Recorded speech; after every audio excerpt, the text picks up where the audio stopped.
The true story of Nando Parrado and the Andes plane crash, 1972. On October 13, 1972, a Uruguayan Air Force plane carrying 45 passengers, including a rugby team, their friends, and family, crashed high in the Andes Mountains while en route from Montevideo, Uruguay to Santiago, Chile. The aircraft hit a mountain peak and shattered across a glacier at 12,000 feet.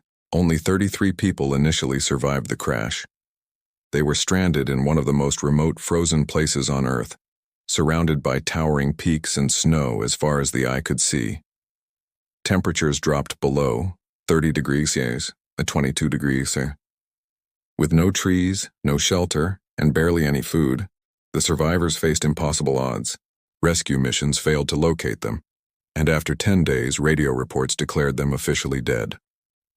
When the small food supply, mainly chocolate, wine, and a few snacks, ran out, the survivors faced an agonizing decision: to eat the flesh of their deceased friends to stay alive. After long debate and prayers, they made the heart-wrenching choice, one that would later become known as the Andes Miracle. Then, on October 29th, an avalanche buried part of the fuselage, killing several more survivors in their sleep. After 2 months stranded, Nando Parrado and Roberto Canessa, two of the remaining survivors, decided that the only hope was to climb out of the Andes on foot, without gear, maps, or experience.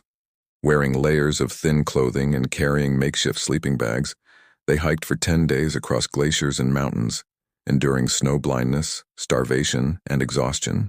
Finally, they found a Chilean herder, Sergio Catalan, who rode for help.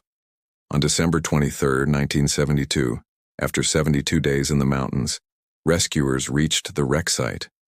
Of the original 45 people, 16 had survived.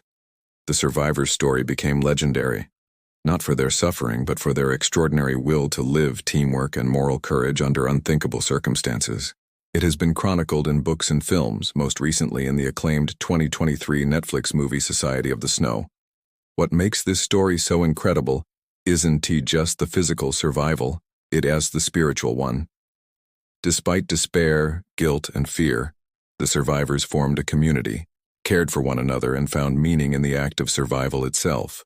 I had been dead for 72 days and was reborn. Nando Parrado, survivor.